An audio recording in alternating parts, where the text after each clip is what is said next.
अगर आप एक पति हैं या पत्नी हैं या लड़के के माँ बाप हैं या लड़की के माँ बाप हैं तो रुक जाइए, ये वीडियो आपके लिए रहने वाली है।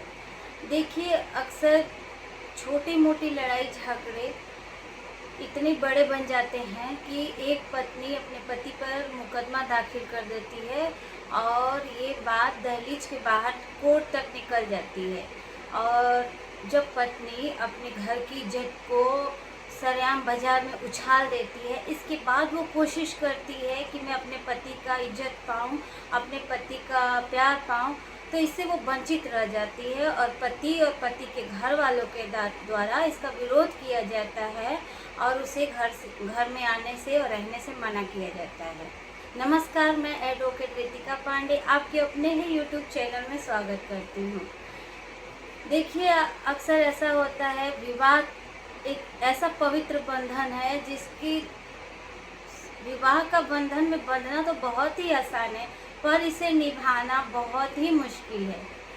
विवाह के 7 फेरों के 7 वचनों को निभाना आजकल के जनरेशन में इतना मुश्किल हो गया है कि नॉर्मल छोटी मोटी बातों को लेकर अक्सर पत्नियां, लड़कियां जो हैं ज़्यादातर ऐसा कर रही हैं। देखिए, मैं हर लड़कियों की बात नहीं कर रही हूँ, कुछ ऐसी महिलाओं, कुछ ऐसी लड़कियों की बात कर रही हूँ। कुछ अधिकतर घरों में महिलाओं या लड़कियों के साथ सच में जाती होती है, उनकी बात नहीं कर रही हूँ। लेकिन नॉर्मल सी बात पे वो ऐसा झगड़ा कर देती हैं कि कोर्ट कचहरी तक अपने पति के और पति के घर वालों का इज्जत उछाल देती हैं। इन सब में शामिल लड़की के घर वाले भी होते हैं। कुछ अपनी लड़की को नाजायज सपोर्ट करते हैं, तो वो नाजायज सपोर्ट करके अपनी लड़की का घर बर्बाद कर रहे होंगे। ये नहीं करते कि वो लड़की को आराम देते हैं। अगर आप अपनी लड़की की बात सुन रहे हैं और उसकी हर एक बातों में उसके घर में इंटरफेयर कर रहे हैं तो आप गलत कर रहे हैं। अगर आपने शादी कर दी है तो पति अपने दामाद के हिसाब से आपको उसके घर में रहने के लिए आपको अपनी लड़की को बोलना चाहिए। बार बार फ़ोन करिए, नॉर्मल हालचाल पूछिए, लेकिन उसकी हर मामले में इंटरफेयर करना गलत बात है। इससे अधिकतर घर जो है ना टूट रहा है। वीडियो को शेयर कर दीजिए ताकि कुछ लोग ऐसे हैं जो कर रहे होंगे, थोड़ा सा थम जाएंगे और कुछ परिवार जो है ना टूटने से बच जाएगा। और ऐसा इतना बढ़ा चढ़ा देते हैं पति अपने लड़की को कि सास ऐसा कर रही है, तुम घर आ जाओ, देख लिया जाएगा, कोर्ट में चलो, FIR कर देंगे, इसको ये करेंगे, सिखा देंगे, डोमेस्टिक वायलेंस लगा देंगे, तो दहेज केस लगा देंगे, मेंटेनेंस की मांग करेंगे। नाजायज़ फ़ायदा उठाया जा रहा है। तो इसका नाजायज़ फ़ायदा उठा के क्या मिलेगा? जो पत्नी या लड़की, उसे सोचना चाहिए, उसका इज्जत उछलेगा। अगर वो अपने पति की बात अपने माता पिता से भी कर रही है तो गलत कर रही है, आगे चल के उसी के साथ गलत होने वाला है। तो ये बात आने ही क्यों दे? ये बात को कोर्ट कचहरी तक क्यों जाने दे? घर के दहलीज के बाहर क्यों जाने दे? घर के अंदर ही इसको आप समझ लीजिए, अपने पति से बात कीजिए। पति में अगर कोई गलती है तो अपने पति को समझाइए। और मैं ये पति को भी मैसेज देना चाहती हूँ, अगर आपकी पत्नी आपसे बार बार कहती है कि आप में ये गलती है तो आपको भी अपनी गलती मान लेनी चाहिए। और देखिए, अगर आप पत्नी हैं और मेरी वीडियो को देख रही हैं जहाँ से भी, तो आपको भी अपने पति के ऊपर ज़्यादा फोर्स नहीं करना चाहिए, क्योंकि आपका पति जो है कभी दुश्मन नहीं होता है। देखिए, शादी के बाद, शादी से पहले जब हम कुंवारे होते हैं, हम औरतें, तो माँ बाप हमारा सबसे प्यारे होते हैं और शादी के बाद हमारे पति हो जाते हैं। अगर हम अपने पति का प्यार झेल सकते हैं तो पति के गुस्सा को क्यों नहीं झेल सकते? और ज़रूरी तो नहीं वो हर बात में गुस्सा ही करे, हमेशा गुस्से में रहे। कोई भी इंसान हर वक्त गुस्से में तो नहीं रह सकता। और अगर वो गुस्सा कर रहा है तो हम पत्नियों को भी सोचना चाहिए कि क्यों कर रहा है। मेरे पति भी गुस्सा कर रहे हैं तो क्यों? अगर उनको लगेगा कि ये बात जायज़ है तो वो खुद मानेंगे। और आप अपने पति की बात अपने मायके तक पहुंचा के क्या साबित करेंगे? आपके मायके वाले केस कर देंगे आपके पति और पति के घर वालों के ऊपर, फिर आप मायके चली जाएंगी, फिर वहाँ से बहुत लंबा ये प्रोसेस चलेगा। कोर्ट कचहरी, फिर आप आने की कोशिश करेंगी, फिर आप कौन सा मुंह लेके अपने ससुराल में घुसेंगी। जब एक बार आपने अपने पति के और पति के घर वालों की इज्जत नीलाम कर दी है, तो क्या आप पति के घर में रहने के अधिकारी हैं? नहीं हैं। तब आपके पति और पति के घर वालों के द्वारा विरोध किया जाएगा तो आपके अंदर गुस्सा आएगा। लेकिन ये कंडीशन आपने ही पैदा किया है, तो इस कंडीशन को क्यों आने दें। आप अपने पति से प्यार करती हैं, अगर पत्नी है पति से प्यार करती हैं, तो आप अपने पति के माता पिता को भी प्यार करेंगी, उनकी बातों को मानेंगी। देखिए, कोई भी सास ससुर है ना, तो वो आपका दुश्मन नहीं है। अगर वो कोई चीज़ कह रहा है तो आप उसको मान लीजिए। उनको खुद लगेगा कि हमें अपनी बहू को क्या सही है क्या गलत है, वो खुद बताएंगे।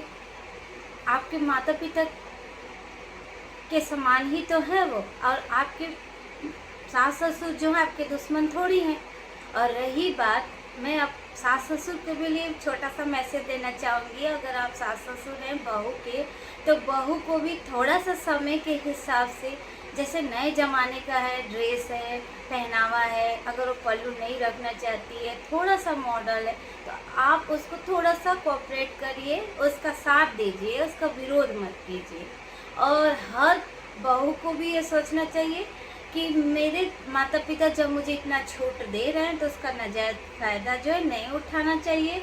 उसको उनकी बातों का इज्जत करना चाहिए, क्योंकि जब जो सास है वो भी कभी बहू थी और उन्होंने भी बहुत सारा चीज़ें सह की और बर्दाश्त करके अपनी सास का आई हैं, तो वो चीज़ें तो आपको नहीं झेलने दे रही हैं। पहले के ज़माने में क्या होता था, सारी चीज़ें मशीन से नहीं होती थी, मतलब यहाँ तक कि मसाला भी सिलबट्टे पे पीसा जाता था। एक नॉर्मल बात कर रहे हैं, उतना सारा काम वो करते। आटा भी सुबह पीसा जाता था। अपनी मम्मी और हमारे बताती हैं लोग कि जो सास ससुर थे वो लोग, दादा दादी हमारे, वो लोग आटा पीसते थे तो अगली शाम को आटा रोटी बनती थी। तो वो चीज़ें तो नहीं है। हर चीज़ों का जगह तो मशीन ले लिया है, बस खाना ही तो आपको बनाना है।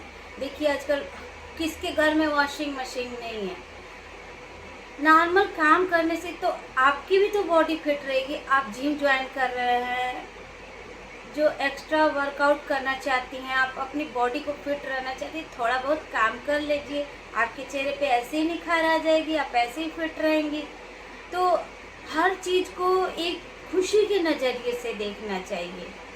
अगर आप पॉजिटिव सोच रखेंगी, हर चीज़ को पॉजिटिव सोचेंगी, तो हर चीज़ आपके साथ होता जाएगा।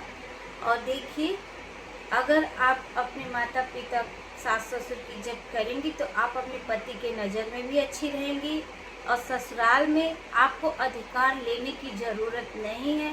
माता पिता जब तक जिंदा हैं, उनका आशीर्वाद ही आपके लिए एक बहुत ही बड़ा सहारा है। और जब तक वो हैं, उनकी इज्जत करिए और अपने पति की इज्जत करिए।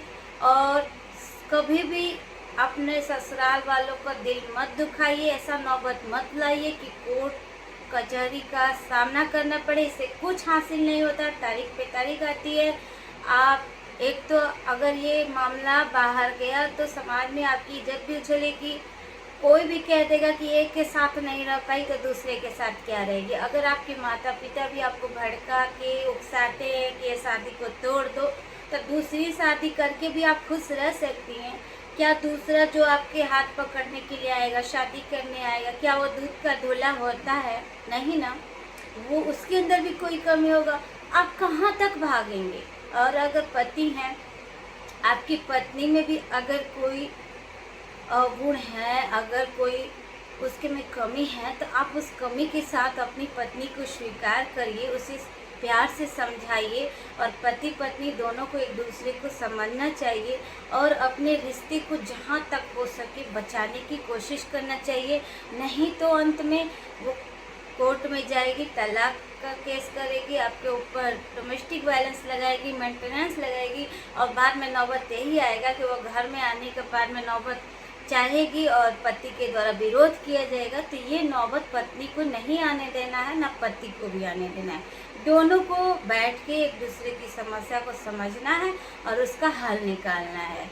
और माता पिता और सास ससुर को भी अपने बच्चों के घर को बचाने की कोशिश करनी है। वीडियो अच्छी लगी है तो लाइक करिएगा, चैनल पे पहली बार होंगे तो सब्सक्राइब करिएगा। मैं एक नए वीडियो के साथ ज़रूर मिलूँगी। नमस्कार, धन्यवाद।